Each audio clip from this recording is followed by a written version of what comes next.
तो नेक्स्ट अब पढ़ रहे हैं स्टैंडर्ड इक्वेशन हाइपरबोला की।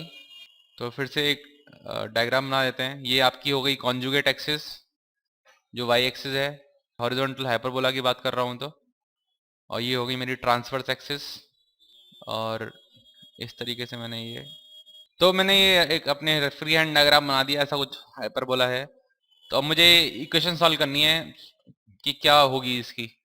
ठीक है, तो मैं क्या करता हूँ, मेरे को एक दो पॉइंट बहुत ज़रूरी है यहाँ पे। एक तो F2 जो इधर आएगा, ये एक F1। इसके कोऑर्डिनेट्स मुझे पता है, AE, 0 और -AE, 0। चाहो तो मैं इसको C भी लिख सकता हूँ, ऐसा कुछ वो नहीं है। और मैं इसको C, 0 भी लिख सकता हूँ, और -C, 0। मैं कोई P पॉइंट मान लेता हूँ। ठीक है, मैंने कोई P पॉइंट मान लिया, उसको मैंने एक बार F1 से जोड़ दिया और F2 से जोड़ दिया। तो मेरी जो डेफिनेशन होती है हाइपरबोला की वो यही होती है कि mod of Pf1 minus Pf2 is equal to 2a। जो कांस्टेंट निकाल चुका हूं अब तो मैं, 2a हो जाएगा वो। ठीक है, तो यही मेरा डेफिनेशन होगा। और इस केस में मुझे पता भी है कि आपका इस केस में जो F1 की वैल्यू, Pf1 की वैल्यू बड़ी है एज कम्पेयर टू Pf2। ठीक है, तो मैं यहाँ लगा सकता हूँ equation Pf1 minus Pf2 is equal to 2a। P को मान लेता हूँ मैं H, K, जैसे लोकस निकालते हैं हम। तो Pf1 क्या होगा?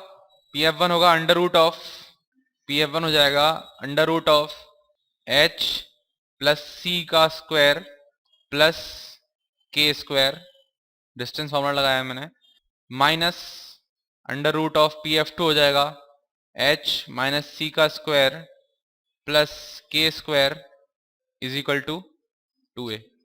अब जैसा मैंने पहले भी बताया था आपको कि दोनों रूट एक तरफ करेंगे तो सॉल्व करना मुश्किल होगा, और कोशिश करी जा सकती है बट, क्योंकि अगर स्क्वायर करेंगे तो ये एक रूट हट जाएगी ए स्क्वायर में, प्लस बी स्क्वायर में दूसरी रूट हट जाएगी, और फिर -2a भी आ जाएगा उसके अंदर। थोड़ा सही नहीं बनेगा उस 2ab के अंदर, क्योंकि ये अलग अलग रूट्स हैं। एक के अंदर h-c है, एक के अंदर h+c है। जब 2ab करोगे ना तो एक रूट मल्टीप्लाई बाय दूसरी रूट, तो आपके लिए काफी और बड़ा बढ़ जाएगा। इससे अच्छा बेटर यही है कि ये नेगेटिव वाली साइड को उस तरफ ले जाते हैं, फिर स्क्वायर कर लेते हैं। यानी ये बन जाएगा under root of h plus c का स्क्वायर प्लस के स्क्वायर, ठीक है, is equal to 2a plus h minus सी का स्क्वायर प्लस के स्क्वायर रूट के अंदर। अब मैं दोनों साइड स्क्वायर कर लूंगा, दोनों साइड स्क्वायर करिए आप।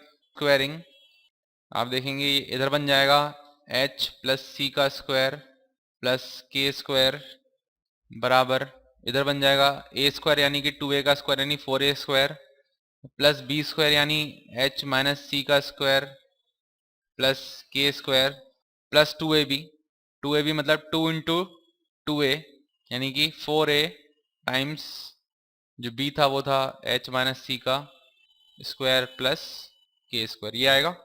ठीक है, अब दोनों साइड देखिए आप, दोनों साइड आप के स्क्वायर काट सकते हैं। ठीक है, यहाँ क्या बचेगा, एच स्क्वायर प्लस सी स्क्वायर, यहाँ भी एच स्क्वायर प्लस सी स्क्वायर, वो भी कट जाएगा, है ना। जब आप इसको खोलोगे ना एच माइनस सी के स्क्वायर को, तो यहाँ क्या आएगा, एच स्क्वायर प्लस सी स्क्वायर, यहाँ भी वही आएगा, वो कट जाएगा। कुल मिला क्या बचेगा, यहाँ बचेगा 2hc, यहाँ बचेगा -2hc। ठीक है, तो इस -2hc को उधर ले जाते हैं तो बन जाएगा 4hc, और इस 4a स्क्वायर को वहां ले जाते हैं तो ये बन जाएगा -4a स्क्वायर बराबर 4a times under root h minus सी का स्क्वायर प्लस के स्क्वायर। ठीक है, और फिर मैं 4 कॉमन ले लेता हूँ, 4 तो मैं काट सकता हूँ तीनों तरफ से। ठीक है, और ये बन रहा है मेरे पास c टाइम्स h, a को मैं डिवाइड कर लेता हूँ upon a, minus a is equal to under root के अंदर h माइनस सी का स्क्वायर प्लस के स्क्वायर। ठीक है, अब फिर से स्क्वायर कर लेते हैं इसका। फिर से स्क्वायर करने पे क्या आएगा, ये आप देखिए, इसका स्क्वायर करेंगे तो आएगा आपके पास सी स्क्वायर एच स्क्वायर अपॉन ए स्क्वायर प्लस ए स्क्वायर माइनस 2ab, 2ab करने पे क्या आएगा, ए कट जाएगा, -2h सी, इसका स्क्वायर करिए, एच स्क्वायर प्लस सी स्क्वायर माइनस 2hc प्लस के स्क्वायर, 2hc से 2hc कट गया। अब एच स्क्वायर वाली टर्म को आप एक तरफ ले आइए, एच स्क्वायर वाली टर्म को मैं एक तरफ ले आता हूँ, तो ठीक है ये बन जाएगा। एच स्क्वायर वाली टर्म को एक तरफ ले आने पे एच स्क्वायर कॉमन ले लेंगे आप, तो बचेगा सी स्क्वायर माइनस ए स्क्वायर अपॉन ए स्क्वायर। ये वाली टर्म मिलाई है मैंने, ये वाली और ये वाली, ठीक है। फिर मैंने इधर एलसीएम लेके किया इस तरह।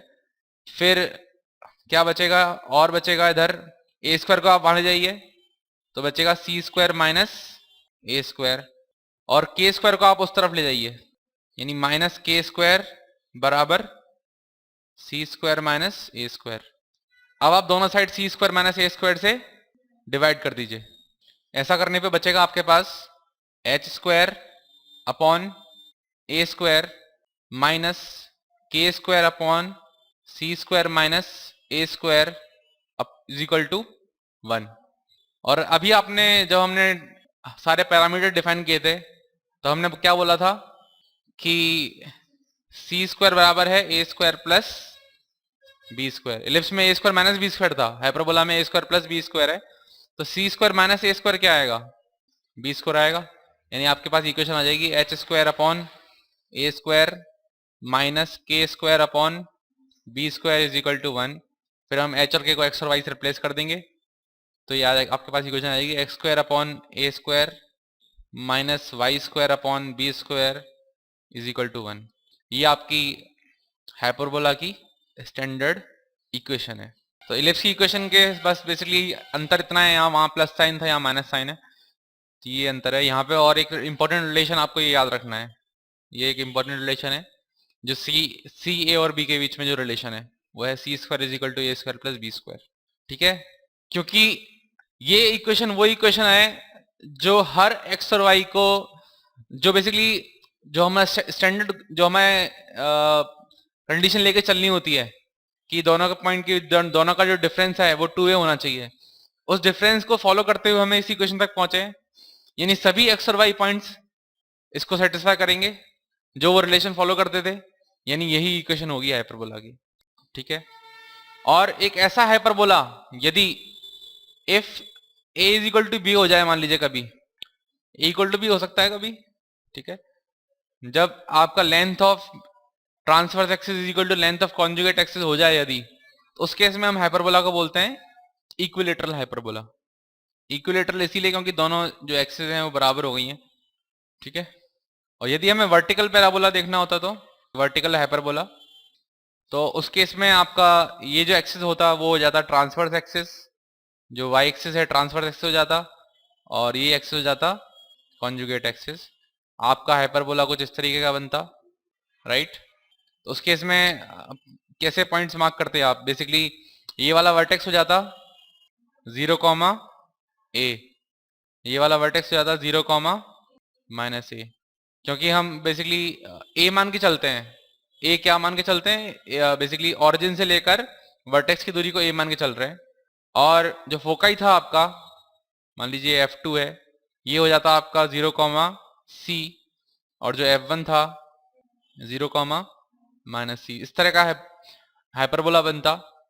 तो उस केस में इक्वेशन क्या हो जाती, बेसिकली क्योंकि अब आपकी ट्रांसवर्स एक्सिस जो है वो y एक्सिस बन चुकी है, तो पहले आप लिखेंगे Y square upon A square minus x square upon B square is equal to 1, ठीक है। तो आपको ऐसे ध्यान रखना है इक्वेशन को हाइपरबोला की, जो पहला वाला जो पैरामीटर है वो एक्चुअली क्या है, वो आपकी ये जो y जब आप लिखते हो ना, जब मैंने y लिखा है तो ये एक्चुअली मैंने लिखा है आपका ट्रांसवर्स एक्सिस वाली जो एक्सिस का है।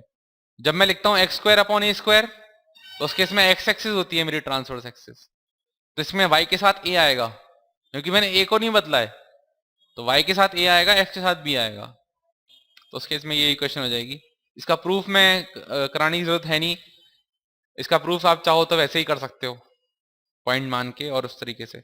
इस केस में भी डिफरेंस का मैग्नीट्यूड क्या होगा, 2a ही होगा, क्योंकि अभी भी मैंने लेंथ ऑफ ट्रांसफर एक्सिस कितनी रखी है, 2a रखी है। और जब मैं डिफरेंस की बात कर रहा हूँ 2a क्या है, 2a है लेंथ ऑफ ट्रांसवर्स एक्सिस। अगर आपके पास कोई जनरल टेढ़ा मेढ़ा कैसा भी हाइपरबोला दिया जाए, आप ये टू वे भूल जाइए, आपको बस याद रखना है लेंथ ऑफ ट्रांसवर्स एक्सिस जो होगा उसके बराबर आएगा डिफरेंस। ठीक है, इन जनरल आ जाए कैसा भी पैराबोला आ जाए।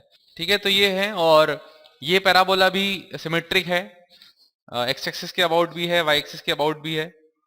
और एक और बात जो इलिप्स के केस में भी थी कि फोकाई इलिप्स के केस में हमेशा मेजर एक्सिस पे रहते थे, यहाँ पे फोकाई हमेशा ट्रांसवर्स एक्सिस पे रहते हैं। और एक और बात यह है कि जो टर्म पॉजिटिव होती है वो आपकी इस केस में ट्रांसवर्स एक्सिस है।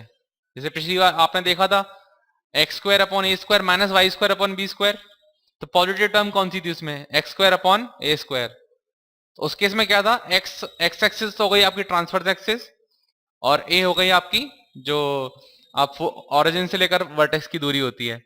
अब इस वाले में केस में देख लीजिए आप, यहाँ क्या है, वाई स्क्वायर अपॉन ए square minus x square upon B square. Positive term कौन सी है, वाई स्क्वायर अपॉन ए स्क्वायर, यानी इस केस में वाई एक्सिस आपकी ट्रांसवर्स एक्सिस हो जाएगी, और जो ऑरिजिन से दूरी है वर्टेक्स की वो तो ए है ही सही, बिकॉज वो वाई के नीचे आ रही है। तो बेसिकली जो पॉजिटिव टर्म होती है उससे आपको पता लगता है कि ट्रांसवर्स एक्सिस कौन सी है। और उसका जो डिनोमिनेटर होता है, जैसे उसका जो डिनोमिनेटर होगा वो क्या होगा, ए स्क्वायर, तो उससे आप ए निकाल सकते हो। उस ए को दुगना कर दोगे क्या आएगा, 2a। 2a क्या हो जाएगी, लेंथ ऑफ ट्रांसवर्स एक्सिस, और फोकाई हमेशा ट्रांसवर्स एक्सिस पे ही होंगे। नेक्स्ट डिस्कस करते हैं लेटस रेक्टम। लेटस रेक्टम हम सभी जानते हैं वो कॉर्ड होती है जो फोकस से होके गुजरती है और एक्सिस के परपेंडिकुलर होती है। तो यहाँ पे कौन सी एक्सिस हो जाएगी, वो ट्रांसवर्स एक्सिस हो जाएगी। काफी आसान है सॉल्व करना। कितनी लेटस रेक्टम बनेंगी एक हाइपरबोला के लिए, 2 बनेंगी। तो एक फोकस मान लीजिए ये है F1, ये है F2, एक लेटस रेक्टम तो ये बन गई, और एक यानी ऐसी कॉर्ड जो कि फोकस से होके गुजरती है और एक्सिस के परपेंडिकुलर हो उसको लेटस रेक्टम बोलते हैं। तो यहाँ पे AB भी लेटस रेक्टम है और CD भी लेटस रेक्टम है। लेंथ निकाल सकते हैं इसकी लेटस रेक्टम की, कैसे निकालेंगे, हाइपरबोला की इक्वेशन पता है हमें। F2 का एक्स कोऑर्डिनेट क्या होगा, C,0 या फिर AE,0। चलिए C,0 ले लेते हैं, कुछ भी ले लो फर्क नहीं पड़ेगा, C,0 ले लिया। ठीक है, तो इस A का एक्स कोऑर्डिनेट क्या होगा, इसका A का एक्स कोऑर्डिनेट C होगा क्योंकि वर्टिकल लाइन है, B का एक्स कोऑर्डिनेट भी C होगा। तो यदि आपको एक कोऑर्डिनेट पता है दूसरा निकाल सकते हो। आपको A और B पॉइंट का दोनों का एक्स कोऑर्डिनेट पता है, आपको वाई कोऑर्डिनेट निकालना है। आप क्या बोलोगे, हे हाइपरबोला की इक्वेशन, मैं आपको 2 ऐसे पॉइंट दे रहा हूं जिनका मैं आपको एक्स कोऑर्डिनेट दे रहा हूं C, कृपया मुझे उसका वाई कोऑर्डिनेट बताएं। ठीक है, तो क्या करोगे आप, उस पॉइंट को इक्वेशन में सेटिस्फाई करा देंगे जैसा अभी तक करते आए हैं हर हमेशा। तो इक्वेशन है X square upon A square minus Y square upon B square is equal to 1। इस वाले केस के लिए बना रहा हूं मैं, हॉरिजॉन्टल पैराबोला के लिए। तो क्योंकि आपको पता है एक्स की वैल्यू क्या है, C है, ए और बी दोनों के लिए। ठीक है, for A and B points के लिए एक्स की वैल्यू आपको पता है C और D के लिए क्या है, एक्स की वैल्यू -C है। तो एक्चुअली फर्क पड़ेगा नहीं C या -C डालने में, बिकॉज यहाँ पे क्या है, एक्स स्क्वायर है। तो चाहे C के डालो चाहे -C डालो, एक्स स्क्वायर में तो सब बराबर ही है। तो क्या आ जाएगा ये, C square upon A square -1 is equal to Y square upon B square. ठीक है, एलसीएम ले लो, C square minus A square upon A square is equal to Y square upon B square. C square minus A square क्या होता है, B square होता है, और B square into B square क्या हो जाएगा, बी टू द पावर 4, यानी आ जाएगा आपके पास वाई स्क्वायर बराबर b to the power 4 upon A square, यानी वाई बराबर क्या आ जाएगा, plus minus b square upon ए।